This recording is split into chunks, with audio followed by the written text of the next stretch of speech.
grande para la salud pública porque es causa de muertes, ¿verdad? De casi el 23% de las muertes en pediatría se deben a problemas de sepsis, ¿verdad? De infecciones que luego van a una forma grave que es la sepsis. Entonces, ocupa grandes recursos del Estado salvar a un niño que tiene una sepsis. Y la sepsis que nosotros conocíamos hace 5 años, lo denominábamos como SIRS, que es Sistema de Respuesta Inflamatoria Sistémica, ¿sí? Que es una definición clínica de lo que sucede en la sepsis. Por eso quizás en los libros encuentren todavía como un SIRS, pero esto se ha ido actualizando en el 2016, luego en el 2021 una nueva convención de infectólogos, ¿verdad? Que se llega a la conclusión de otra definición más fisiopatológica, o sea, qué es lo que ocurre en la sepsis para definirla. Entonces, tenemos que la sepsis es causa de muerte actualmente, estamos en un 18% de mortalidad. Hablábamos que era del 23% antes de que se hagan estas campañas de sobreviviendo a la sepsis, que trajo muchas ventajas porque normatizó el manejo, el diagnóstico primero y luego el manejo de la sepsis. Entonces ocupa también dentro de lo que es 23% de las causas de ingreso al auxilio. Acuérdense que nosotros, por ejemplo, en nuestro hospital tenemos 4 cámaras más para terapia intensiva de niños, ¿verdad? Y el 23% de todos nuestros pacientes que ingresan necesitan una terapia, probablemente van a entrar, o sea, nosotros no tenemos esa capacidad, todo el sistema de terapia intensiva está colapsado. Los focos más frecuentes en la sepsis en niños es el respiratorio. Esas son las causas más frecuentes que nosotros podemos fijar. Entonces, que la mayoría que pasamos la sala ven que nuestros pacientes, a pesar de que les toca un tiempo que es de enfermedades respiratorias, pero no obstante, en cualquier época la sepsis, las pulmonares son las más frecuentes. Ahora entonces, para recordar un poquito cómo nosotros le nombrábamos a la sepsis, ¿verdad? Como el síndrome de respuesta inflamatoria multisistémica, donde otras situaciones también podrían dar un SIRS, como otras patologías como un shock, o sea, como la pancreatitis, un trauma grande, unos grandes quemados, podían dar esta respuesta inflamatoria. Era muy amplio. Es por eso que hoy nos abocamos más. Entonces, gracias a la campaña, es una campaña mundial que dice Sobreviviendo a la sepsis, en donde hacen un paquete de normas, un paquete de elementos para que nosotros podamos tener un diagnóstico rápido y claro de la sepsis. Porque en la sepsis, cada hora que pasa, nosotros tenemos mayor posibilidad de mortalidad en el niño, cada hora que no hacemos nada, ¿sí? Bueno, entonces, estos paquetes lo que hacen es, entonces, había algo, ¿no?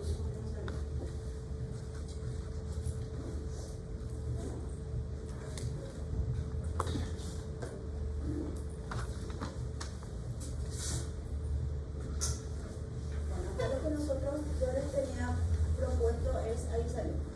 El SIRS, entonces, es basado, la definición de sepsis basado en criterios clínicos, que no quiere decir que ya no se use.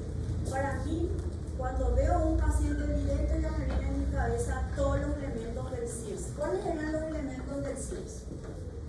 A ver. Temperatura mayor a 38,5 o hipotermia. Segundo, taquicardia, taquipnea, y por último, los glóbulos blancos, que tienen que ser menor a tanto o mayor a tanto, ¿sí?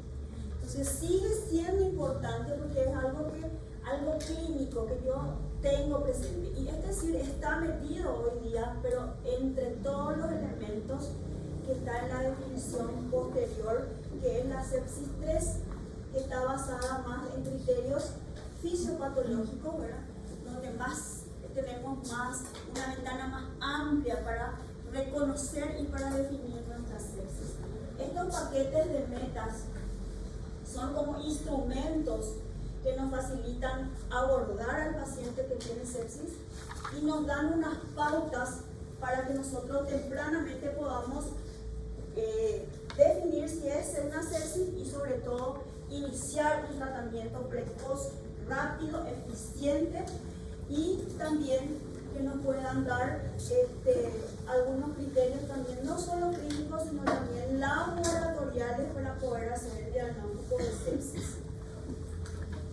Entonces la sepsis 3 define como una afección potencialmente mortal que se produce cuando la respuesta del organismo a la infección ataca a sus propios tejidos y órganos. Se ha visto, ¿verdad?, que realmente en la sepsis lo que daña al organismo es la respuesta, más que la propia bacteria. Lo que mata es la respuesta inflamatoria exagerada, desproporcionada, desregulada del huésped. Bueno, entonces, acá es muy importante, como dijo, la respuesta del huésped. Y el huésped es muy importante en la infección. ¿Por qué? Porque se ha visto inclusive que en la sepsis también hay un patrón genético, tanto tan avanzado en la investigación que parece que hay un patrón genético para las personas que tienen esa predisposición a hacer esas infecciones graves. Entonces, desde eso tenemos que tener en cuenta cuando estamos enfrente a un paciente con infección, ¿verdad? Por supuesto, es algo que sabemos. En ese momento, ¿será que va a ser una sepsis? ¿Será que va a ser una infección leve? No sabemos. Tenemos que saber también, muy importante, la inmunocompetencia de ese paciente. Ustedes saben que los niños desnutridos, por ejemplo, son inmunocomprometidos. Entonces, siempre ese es un factor que tenemos que tener en cuenta. Un paciente con un síndrome de Down sabemos que es un inmunocomprometido. También pacientes que tienen enfermedades crónicas, asma, que hay muchísimos, ¿verdad? Entonces son pacientes que tienen esa ya característica que nosotros le llamamos factores de riesgo, ¿sí? Entonces, en esta definición es muy importante la disfunción orgánica potencialmente mortal, que es lo que nos preocupa, esa palabra potencialmente mortal, porque quiere decir que nosotros estamos ante una enfermedad que en horas podemos perder al paciente. Y la disfunción orgánica quiere decir que va afectando órgano a órgano. Se produce una falta de oxígeno en el organismo tal que todos los tejidos sufren. Todos los tejidos. Entonces, un órgano tras otro va fallando y nosotros nos encontramos en lo que es la falla orgánica múltiple o falla múltiple de órganos, ¿sí? Que es el final, vamos a decir, de este proceso. Bueno, entonces, para empezar, la sepsis es una infección. Tiene que quedar claro que la sepsis es una infección que tiene el huésped o el niño en este caso, ¿verdad?, que produce una respuesta inmune. Esta respuesta inmune puede ser diferente en cada paciente. En algunos es un proceso normal porque lo que necesita el organismo es eliminar esa infección, ¿verdad? Entonces ese proceso de liberación de citoquinas, de proceso inflamatorio, de elementos proinflamatorios, inflamatorios, todo eso hace que el organismo esté tratando de eliminar la infección. Pero también cuando en el caso de la sepsis esta respuesta es desregulada, desproporcionada, entonces lo que hace es una injuria a nivel de los órganos, también daña a los propios órganos y ahí se produce la falla orgánica múltiple.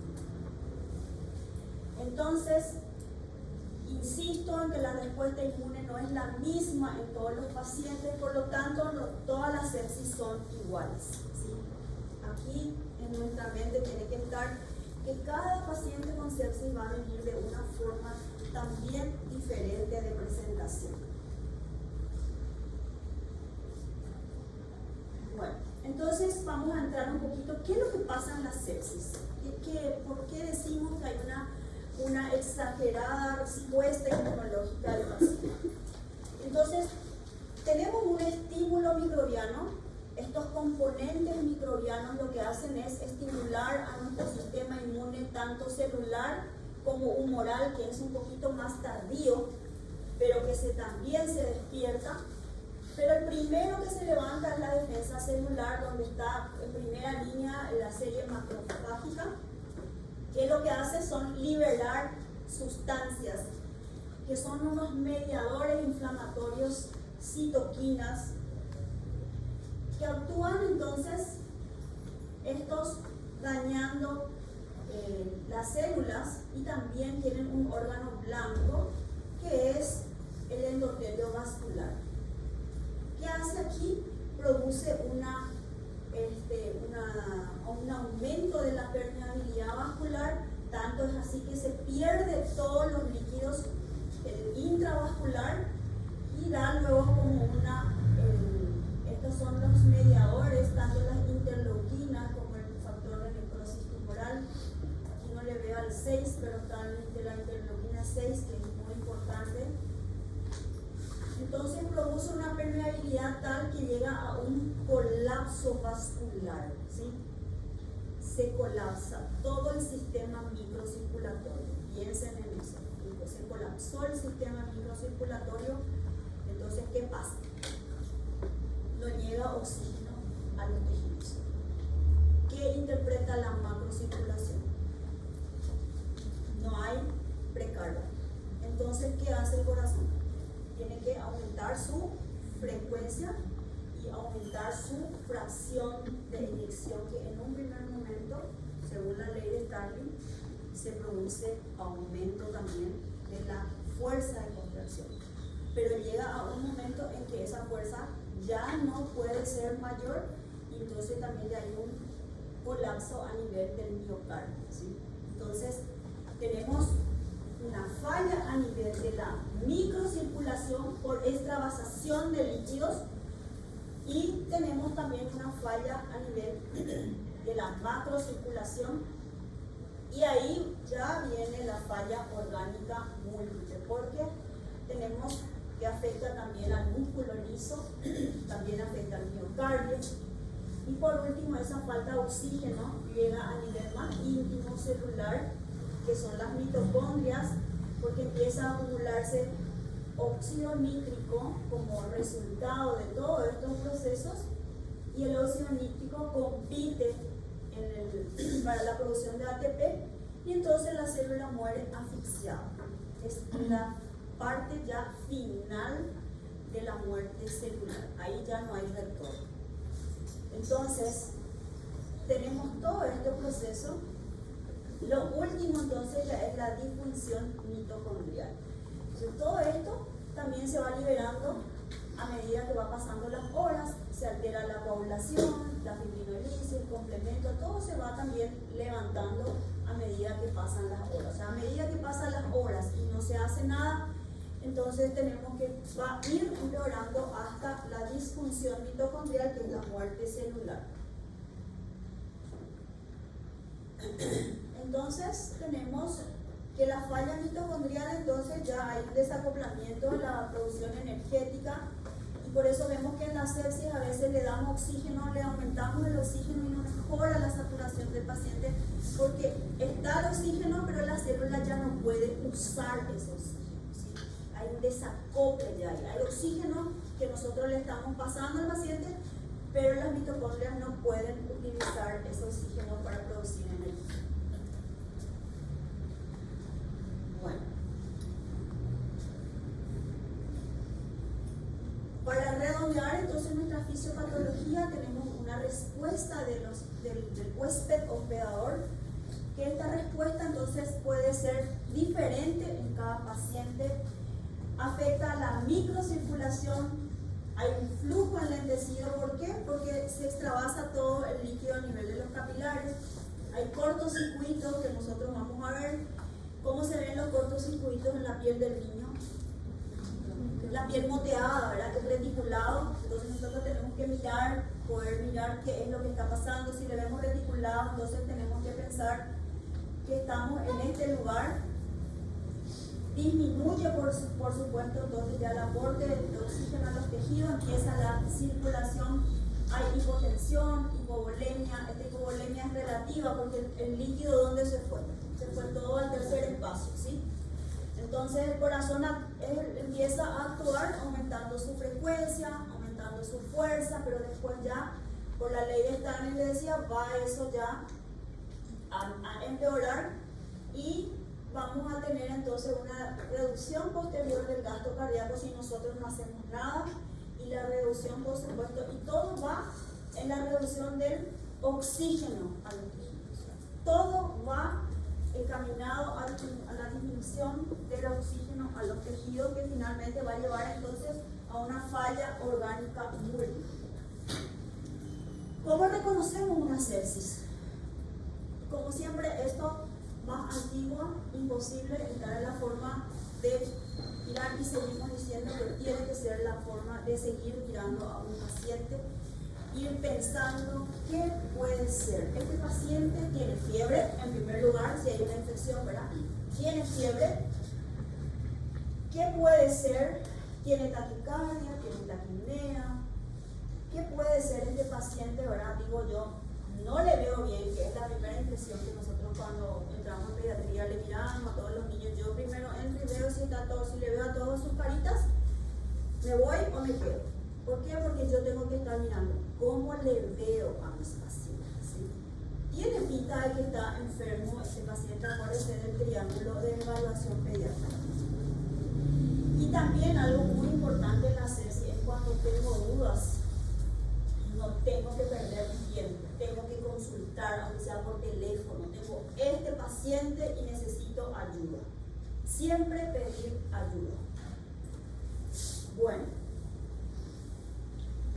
entonces tenemos un poquito, siempre confiar en nuestra percepción. Hay algo que dicen cuando yo hago la recorrida, cuando digo, este paciente no me gusta, todo ya, este se va a descomponer, ¿verdad? Porque hay una intuición que ustedes se van a dar cuenta en el transcurso de la profesión, cómo va a haber esa intuición. Este paciente no me gusta, algo no está bien. Siempre atiendan esa intuición. Yo siempre digo que yo soy un poco más religiosa probablemente, pero digo, parece que alguien de arriba me está diciendo, atenderle ya a este porque se va a descomponer, ¿verdad?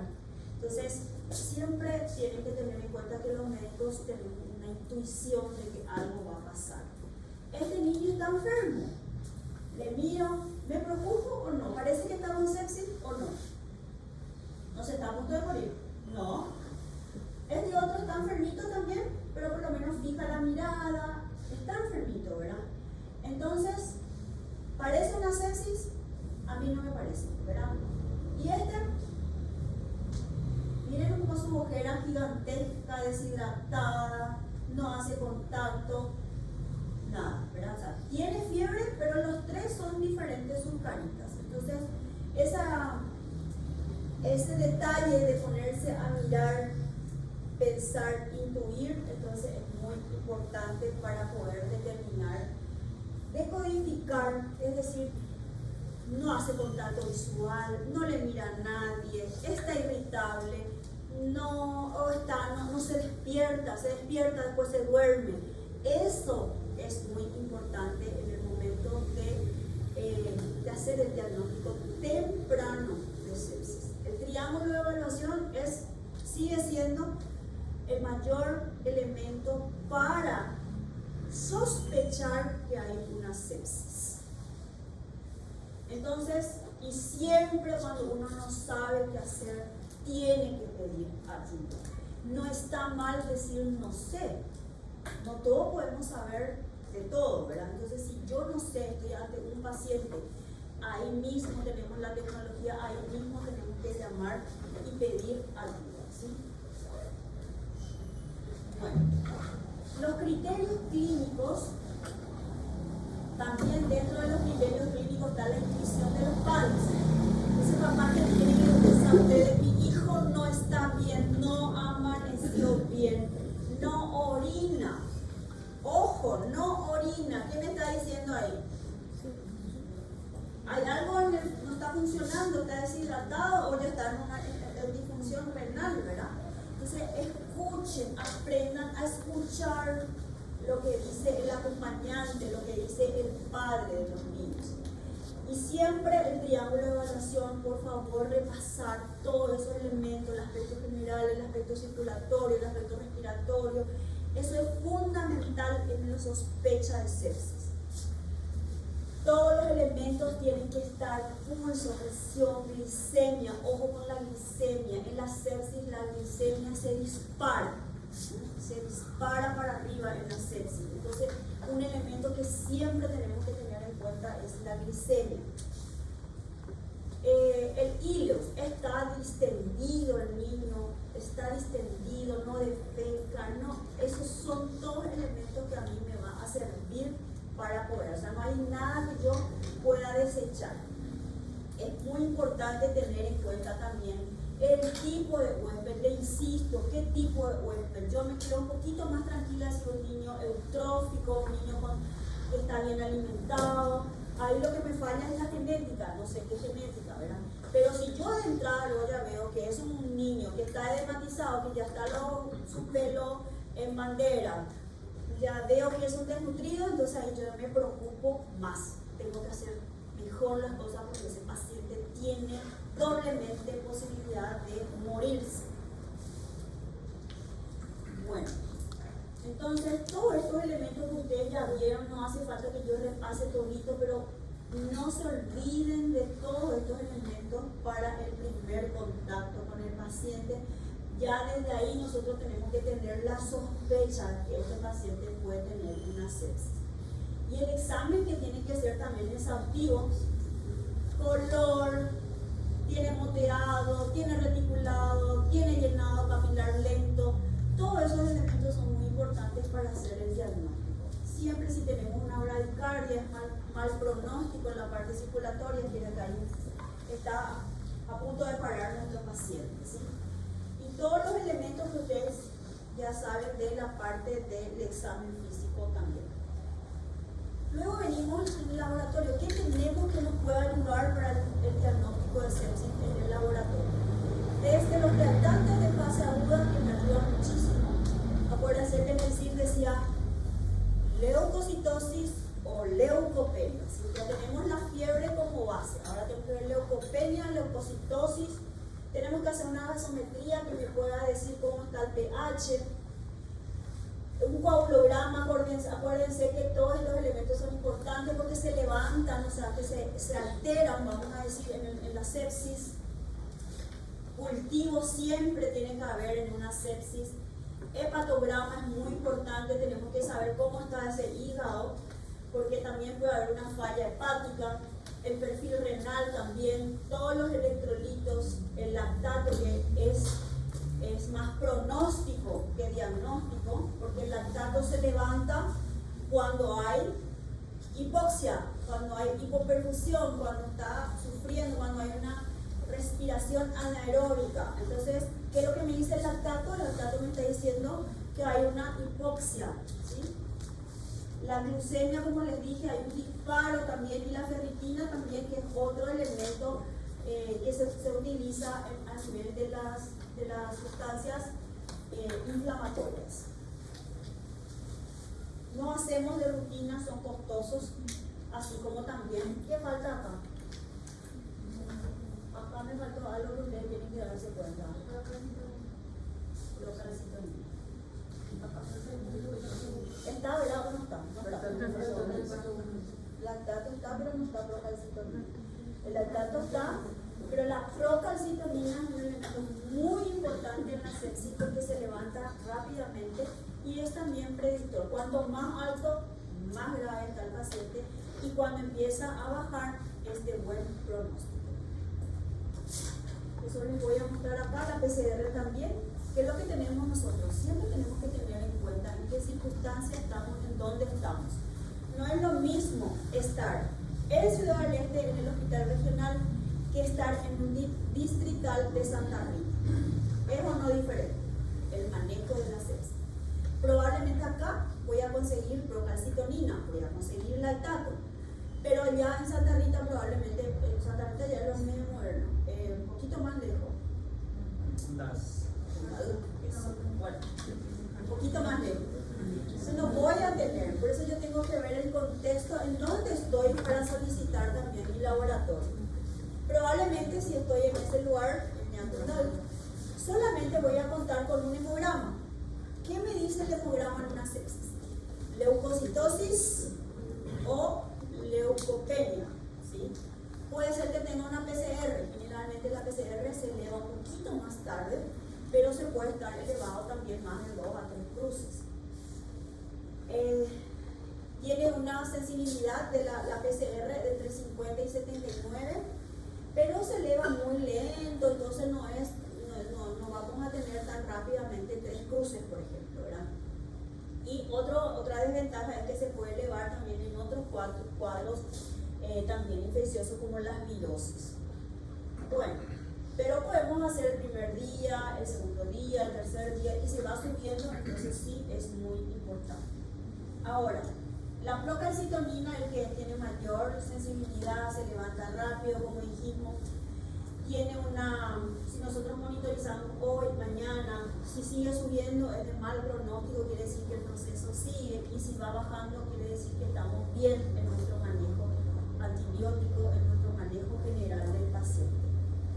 Y el lactato que dijimos que es más bien hipoxia tisular, que más bien el lactato entra dentro de la definición de choque séptico. Entonces siempre es importante decir, mi paciente está muy, valores por encima de 4, ya una alta mortalidad. Pronóstico. También se pueden hacer, por ejemplo, otros marcadores, ya se hacen, como les dije, depende de dónde nos encontramos, podemos hacer todos estos marcadores y un coagulograma también que es muy importante, pero acá vemos cómo estos marcadores, por ejemplo, me acuerdo que la interleuquina 6 se hacía mucho cuando estábamos en plena pandemia, porque la interleuquina 6 se levantaba mucho con el COVID. Entonces, era un elemento que se utilizó muchísimo en el COVID.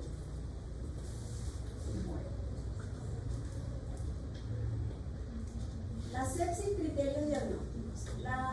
Tenemos que tener una infección que tiene que ser documentada o sospechada. O sea, tengo fiebre, tengo un paciente con una historia clínica de fiebre, de dificultad respiratoria, o fiebre, diarrea, o fiebre y una infección de piel y partes blandas.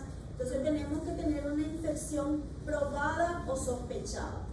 Y los siguientes elementos que ustedes, no hace falta que copien esto, está todos los libros, como yo siempre digo, pero para indicarles simplemente y recordarles que hay parámetros generales, parámetros inflamatorios, ven que va teniendo elementos también del CIRS. Entonces, leucocitosis mayor a 12, leucopenia menor a 4000, la fiebre 38.3, menor a 36, o sea que todos estos elementos que conocemos del CIRS. Entonces, los parámetros generales, inflamatorios, los parámetros que son hemodinámicos, también vemos un poquito en este caso, algunos elementos son ya de la terapia intensiva, cuando ahí se tiene ya, el paciente está monitorizado y el paciente ya puede estar inclusive con un catéter para medir las presiones medias, ¿verdad? Entonces tenemos elementos que solamente vamos a poder utilizar en la terapia intensiva, pero tiene que estar escrito.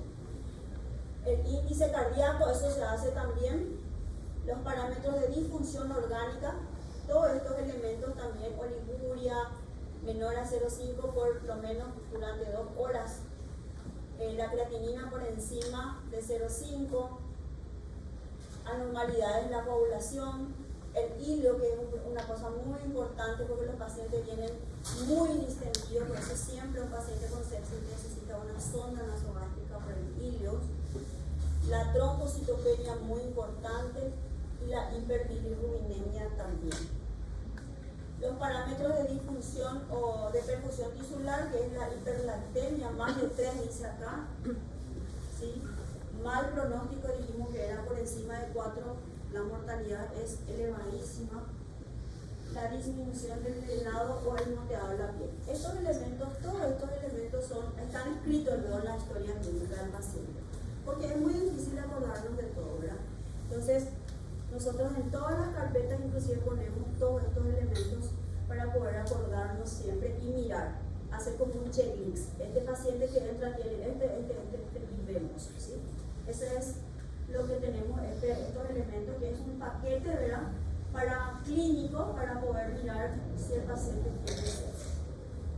¿Y cuáles son los parámetros de disfunción respiratoria, disfunción neurológica, disfunción hematológica? Esto ya nos vamos a las disfunciones de órganos, ¿verdad?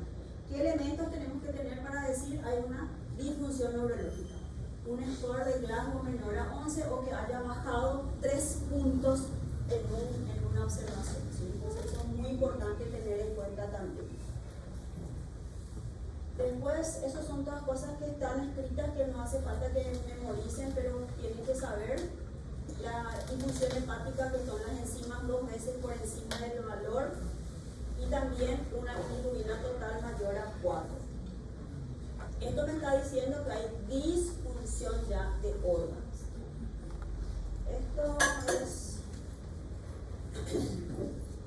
Luego tenemos que ustedes seguro por clínica médica habrán leído lo que significa el SOFA, ¿sí? Que es un score también, pero que es un score más bien de predicción de mortalidad. A mí no me sirve para hacer diagnóstico de sepsis. Y los elementos que se utilizan son muy de la terapia intensiva, o sea, no me sirve en la urgencia. Por eso es que en pediatría no se usa, pero quiero que sepan que en un momento dado nosotros podemos utilizar en la terapia como predictor de mortalidad o de gravedad de la sepsis. Y el SOFA, entonces dijimos, ustedes tienen, ¿verdad?, que tiene su puntaje, y entonces si decimos para que cuando es el riesgo de mortalidad, ¿verdad?, podemos utilizar este SOFA. Esto lo usan en clínica médica, ¿verdad? ¿Sí? El score de SOFA, ¿sí o no? Sí. Bueno, entonces, ¿para qué sirve ese SOFA? Que en algún momento, si estamos en una terapia intensiva, porque es muy importante, porque nos dice que un incremento de la puntuación del SOFA durante las primeras 48 horas que estamos haciendo el tratamiento a este paciente. Entonces, si aumenta, tiene una mortalidad superior al 49%. O sea que ese paciente cuyo SOFA va aumentando dentro de las primeras 2 horas, se va a morirse.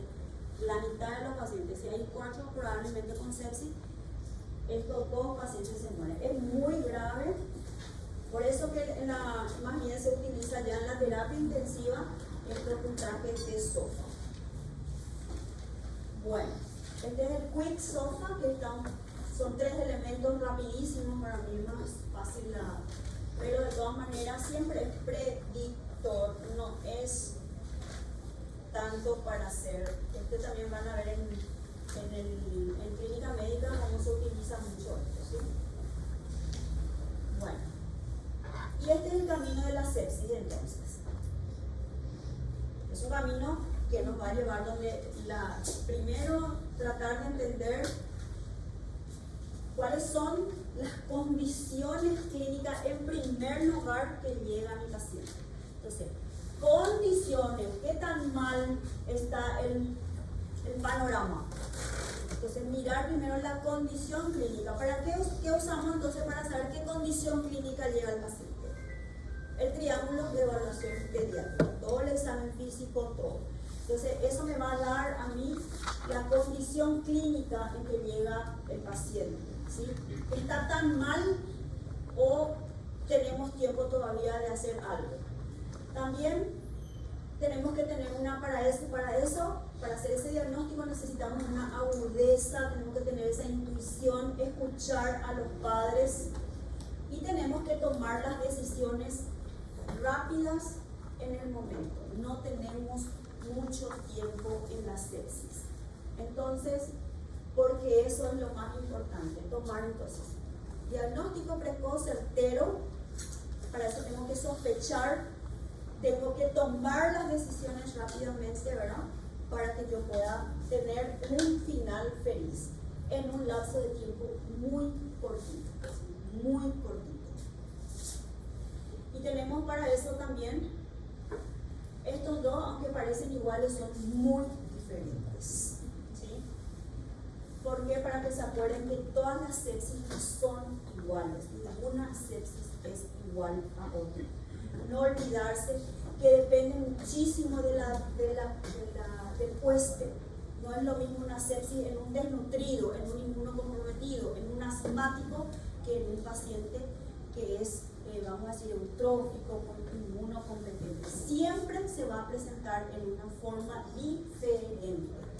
Entonces, tener en cuenta todos los factores de riesgo y también importa muchísimo la respuesta inmune que va a tener ese paciente. O sea, en nuestras narices nosotros vamos a ir viendo qué es lo que va pasando con ese paciente. Bueno, ¿cómo vamos a tratar entonces una sepsis?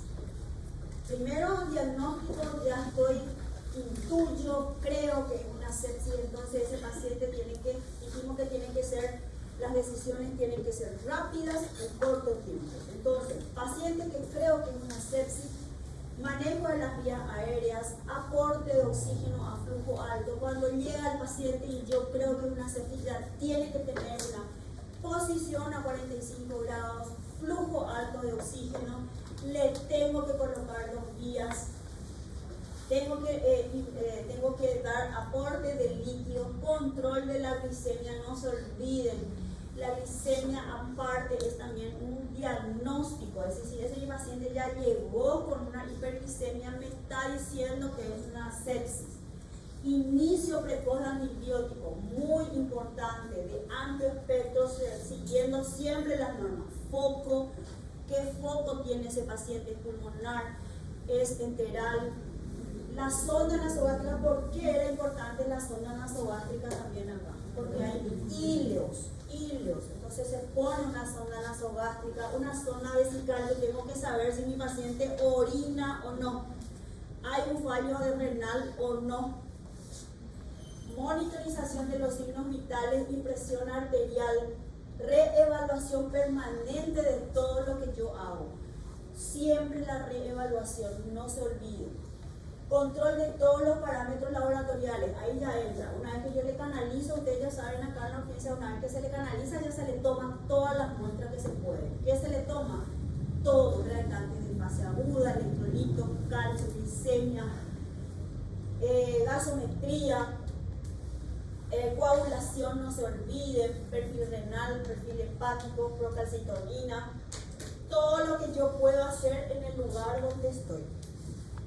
Y tener en cuenta la derivación oportuna a los cuidados intensivos también. Tener ese razonamiento, yo ya no puedo acá, tengo que derivar al paciente oportunamente. Bueno. Y luego viene el evento más grave de la sepsis, que es el choque. Que es cuando, esta es la situación, entonces cuando ya hay una imposibilidad del sistema circulatorio de mantener una adecuada oxigenación a los tejidos. Entonces ahí viene el choque séptico. ¿Y qué le caracteriza al choque séptico? Entonces, dijimos que es sepsis más una disfunción cardiovascular y un lactato aumentado ya me está hablando de choque séptico. Entonces, disfunción cardiovascular. El choque séptico entonces es como un subconjunto de la sepsis, la sepsis pero que se está agravando y que ya hay una disfunción circulatoria, tanto para los tejidos como también en la parte metabólica. Empieza a acumularse elementos que son tóxicos también para el organismo. Acá dice el nivel de lactato sérico más de 2 para la definición de choque, ¿sí? De definición de choque séptico. La disfunción cardiovascular, tenemos también elementos importantes que también están escritos, así es que eso ustedes podemos decir, bueno, ¿qué cosas tiene para decir que hay una disfunción? Una acidosis metabólica inexplicable, incremento de lactato más de 2 veces, oliguria dijimos también, después un gradiente de temperatura central. Esto, por ejemplo, es fácil de hacer donde estamos, no necesitamos estar en una terapia intensiva para saber, porque esto son datos clínicos. Si yo estoy entonces en una disfunción cardiovascular, entonces tengo que tener una decisión rápida para para realizar el tratamiento, y hay un elemento que es la hora dorada, que es la primera hora que yo hago el diagnóstico de choque. Entonces tengo esa 1 hora para reanimar a mi paciente, ¿sí? Esa se llama hora dorada y se dice que es lo más importante. Cuanto más yo me tardo en hacer el tratamiento, entonces mayor mortalidad tengo en este paciente con choque. Para eso están las guías que vamos a ver. Son unas guías que las guías también, como dicen las normas, las guías hay que llevarlas al paciente o hay que llevar el paciente a las guías. ¿Qué les parece?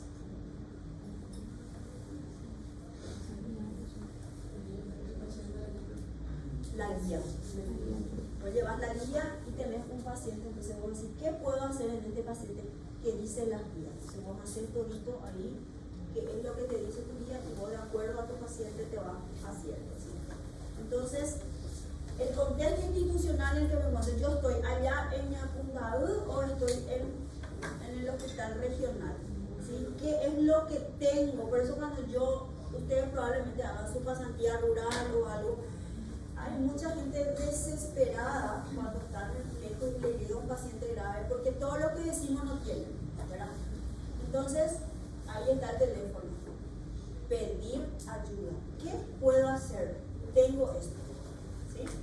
Entonces siempre no se olviden de pedir ayuda. ¿Qué contexto institucional yo me encuentro? ¿Qué es lo que yo puedo hacer en el lugar donde me encuentro? Y tomar las decisiones paso a paso. Adaptar las guías al paciente, adecuar todo lo que yo puedo, las guías para mi servicio. Nosotros tenemos una guía de servicios del hospital regional. ¿Qué es lo que yo tengo? ¿Qué es lo que yo puedo hacer en mi servicio? No puedo yo agarrar y adaptar una guía de Estados Unidos porque yo sé que eso no lo voy a lograr acá. Debemos también, por eso, conocer nuestros hospitales, nuestras fortalezas, nuestras habilidades. ¿Qué es lo que nosotros contamos? Sabemos que nosotros nos contamos con un cirujano pediátrico o sea, contamos, pero no contamos, ¿verdad? ¿Se entienden? Entonces, sabemos que nosotros no podemos esperar para hacer. Dijimos que tengo 1 hora. ¿Cuánto tiempo me va a llegar un cirujano para hacerle una vía segura? Un día a veces no vienen, porque por teléfono no te atienden, ¿verdad? Entonces, sabemos que tenemos que saber hacer una intraósea, por ejemplo, porque ahí le estamos salvando. Eso es algo rápido que se puede hacer y que nosotros podemos infundir al paciente todo lo que queramos, excepto nutrición parenteral. La vía intraósea es una vía de salvación, de urgencia, que es muy útil porque se puede infundir todo. Yo puedo infundir plasma, glóbulos rojos, puedo infundir vasoactivos, inotrópicos. Lo único que yo no puedo hacer con la vía intraósea es nutrición parenteral, ¿sí?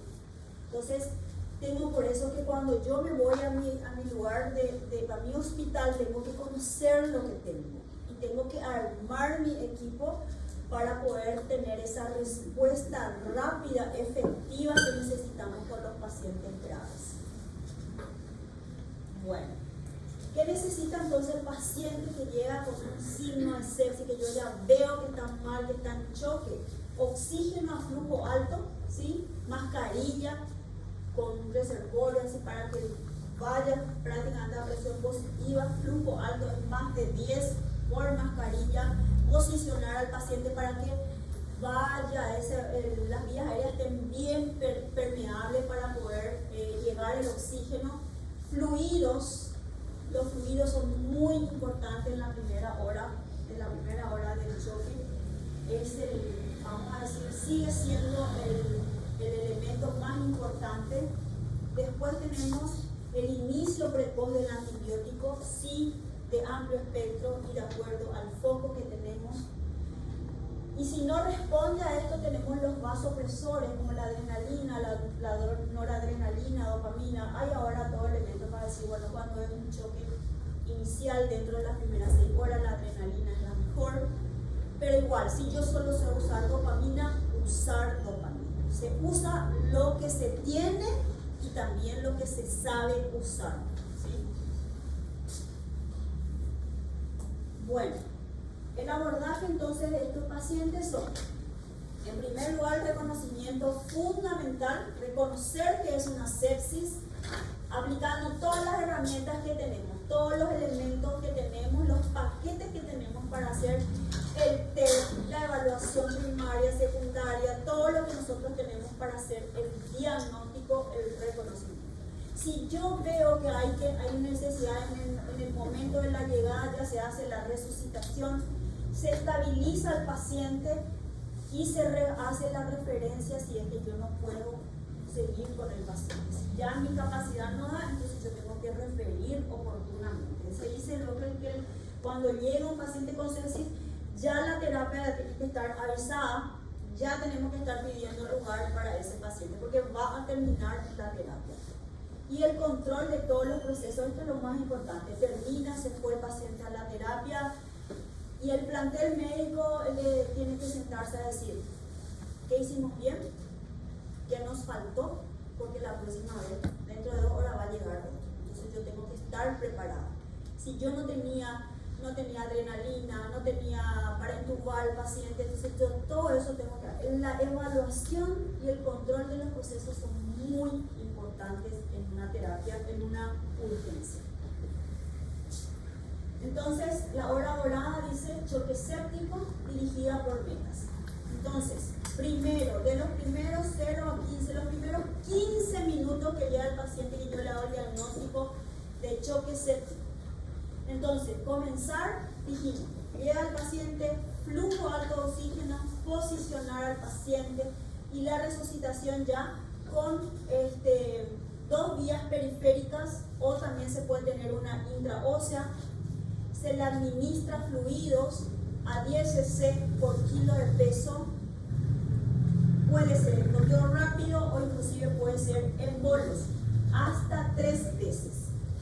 ¿Qué hay que controlar mientras se está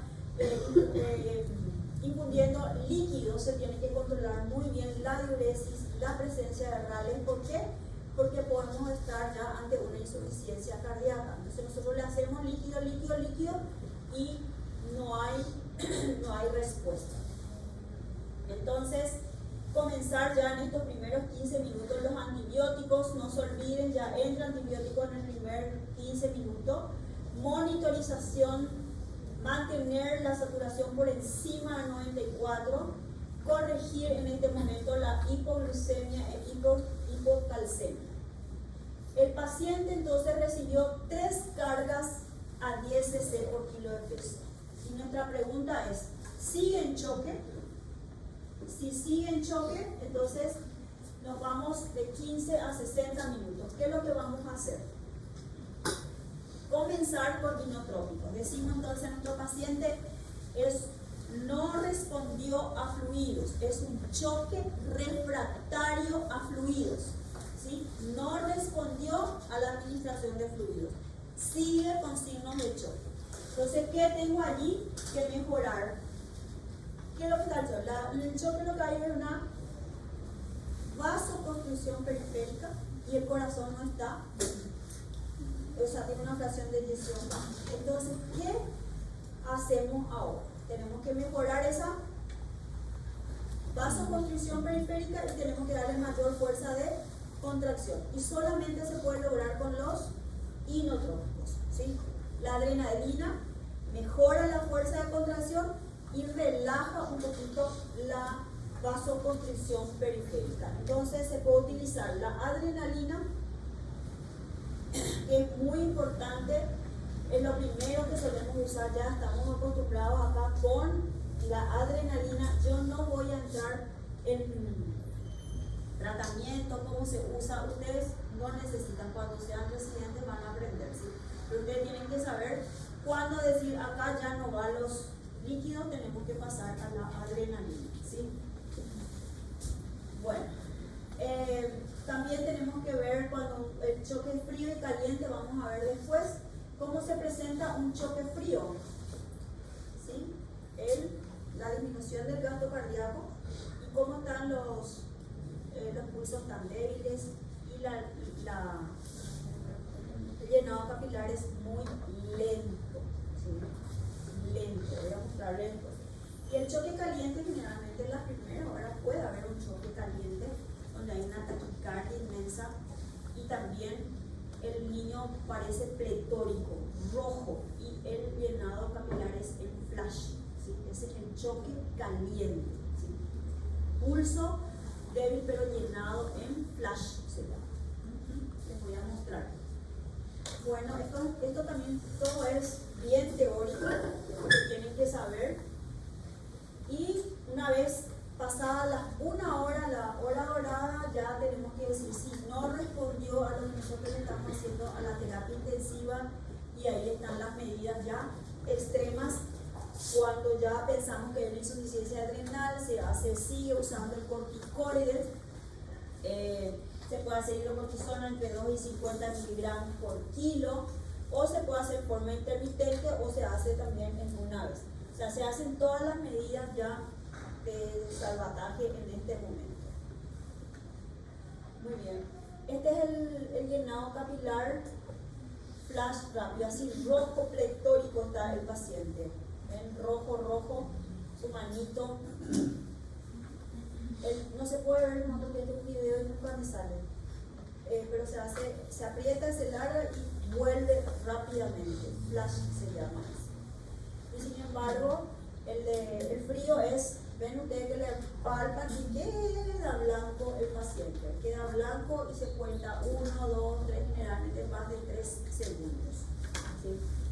Bueno, entonces tenemos los dos tipos también de shock, caliente y frío. Bueno, y para ver un poquito entonces, como les dijimos, tenemos que saber qué podemos hacer, y esta es una medida que cualquiera de acá podría hacer. Entonces se puede practicar por el pollo, la pata de pollo, porque tiene la misma consistencia, ¿sí? Es una medida, acuérdense que la intraósea uno está entrando dentro de la médula, por lo tanto, para hacer una intraósea el campo tiene que ser un campo aséptico, como quirúrgico, ¿sí? Entonces se coloca, en el niño lo más importante es hacer donde el mayor acceso tenemos es en la pierna, en la tibia.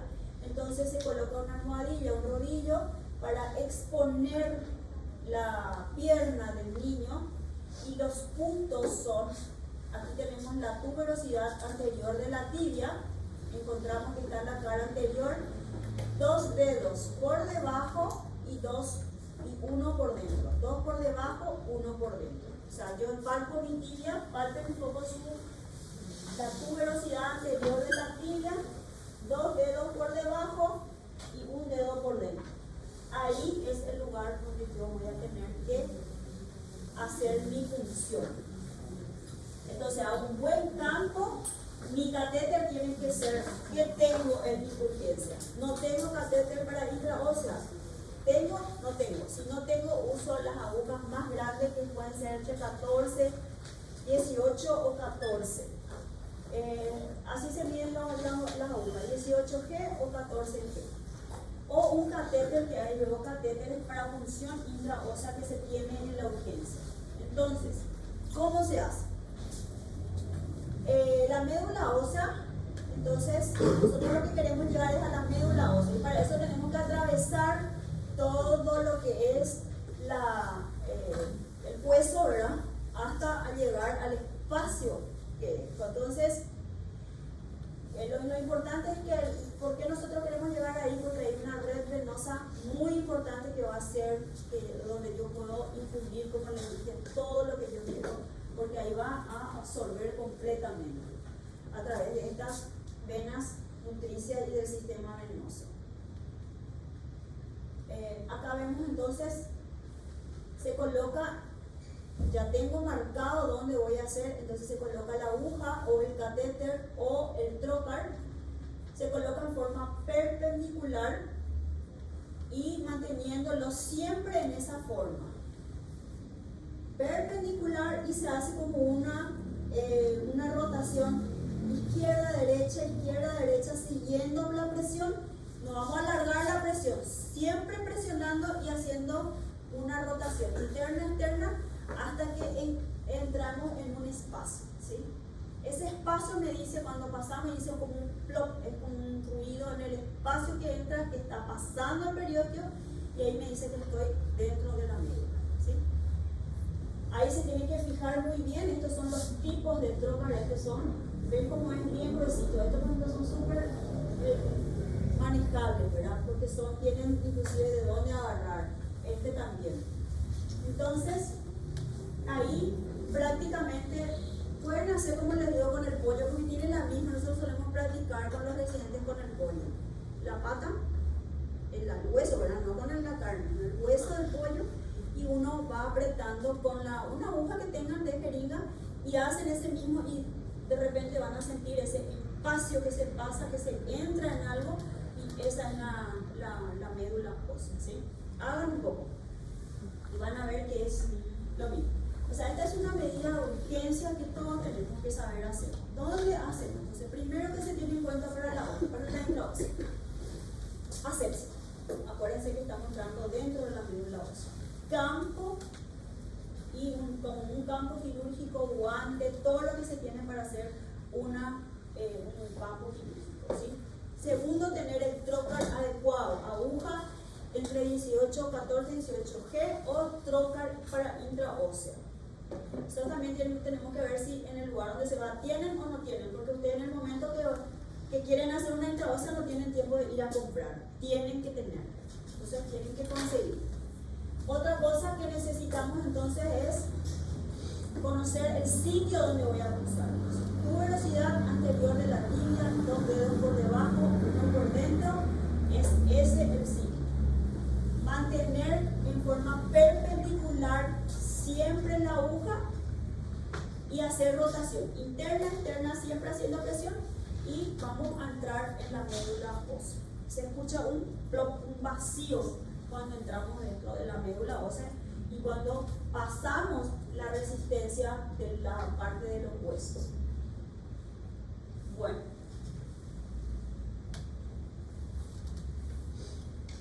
muy bien, nos paseamos por toda la sepsis y lo más importante, la conclusión entonces es el diagnóstico. Para hacer el diagnóstico de sepsis sigue siendo un desafío, porque dijimos que se presenta de muchísimas formas, porque depende mucho de la respuesta que tiene inmunológica que tiene ese niño. Por eso siempre tenemos que tener en cuenta todas las condiciones con las que llega el niño. Pensar siempre, tenemos que tener en cuenta, pensar siempre mirando al paciente, viendo al paciente, y que también escuchando al familiar que viene, al padre que viene a escuchar, teniendo presente las guías. ¿Qué tengo que hacer? ¿Qué es lo que tengo que hacer? Tengo que poner una sonda, tengo que hacerle controlar su glicemia, o sea, todo eso tiene que estar en mi mente, todos los pasos a seguir en esa sepsis. Para eso están las normas. ¿Y qué hacer primero? El volumen. Siempre los líquidos, los fluidos son nuestra primera, también nuestro usó para superar esa hipovolemia que se formó, acuérdense, en la microcirculación, ¿verdad? De la volemia, siempre entonces los fluidos. Primero que llega el paciente, que yo tengo que esta shock, era posición, flujo alto y fluidos. ¿Sí? Bueno, y si eso podemos hacer, entonces las decisiones se toman a medida que vamos haciendo las cosas y vamos a tener la oportunidad entonces de salvar muchas vidas. Esto le va a servir no solo en pediatría, sino que también le sirve mucho en clínica médica, porque el paciente siempre es uno y, como dice, habla. Saber decodificar, dice, descifrar lo que el paciente nos está diciendo en su forma de presentación. No necesita, a veces no necesito ni escucharle, solo necesito mirarle a ese paciente para sospechar, para intuir que ese paciente está grave. ¿Sí? Bueno, entonces creo que hay el último. Bueno, ¿alguna pregunta sobre sexo? Tienen muchas cosas que son pautas, o sea, no hay mucho que salirse de las pautas. No olvidarse entonces de todos esos detalles que yo voy recordándoles. Y para decirles también, hoy es mi última clase con ustedes, vamos a seguir viendo en las recorridas, la idea de por ahí se une siempre, pero para que lean, se informen, es apasionante todo lo que es la parte infecciosa, es apasionante. Recuerden también con los antibióticos, el uso racional de los antibióticos, que es muy importante. Nosotros no tenemos una legislación, pero en otros países está legislado. Por ejemplo, tengo una amiga que está en Alemania y dice, no, nadie me puede tratar una otitis. Su otitis no está cerosa, no es purulenta, pero duele el oído, no puede estar. Solamente le dan unas gotitas. Y ella hace 2 semanas que estaba con dolor de oído y dice, Dios mío, necesito tomar algo que me va a matar el dolor. Está legislado, no se puede dar un antibiótico, un antiinflamatorio si no está indicado con el protocolo. Ojalá algún día nosotros podamos tener, nuestros mayores problemas son los farmacéuticos. ¿Sí? No sé si aquí es dueño de farmacia o no, ¿verdad? Pero vos te vas a la farmacia y si el médico no te dio, te vas a ir y decir, bueno, no me dio nada para mi oído, quiero un analgésico y quiero algo para tomar un antibiótico, y te va a dar. ¿Sí? Entonces, todas esas cosas hay que tener en cuenta cuando estamos ante una infección, y que desde esas infecciones que parecen benignas, cómo podemos llegar inclusive hasta una sepsis y a un choque seco. Bueno, entonces ustedes van a tener meningitis como último, creo, ¿verdad? Y hace 27 años que estoy en la pediatría y he aprendido muchísimas cosas con los niños. Después de todo lo que le clavamos, le agredimos, a los 3 días ellos nos reciben con una sonrisa, nos quieren abrazar, nos quieren... por eso que es muy importante aprender de ellos. Sé que no a todos les gusta la pediatría, ¿verdad? Pero seguro que a todos les gustan los niños, porque ellos perdonan rápido, ¿sí? No son rencorosos enseguida, ellos ya se olvidan de todo lo que les agrediste, sonríen mucho cuando están bien, y lo que más necesitamos ahora es reírnos más. A mí me cuesta porque yo soy una persona muy seria, pero también hay que aprender a reírse más y sobre todo abrazar. No olvidarse que al lado hay una persona que puede estar pasando un mal momento, y esos abrazos, ustedes saben que los abrazos parece que aceleran el corazón, ¿verdad? Nos llena de oxígeno, no vamos a tener hipoxia.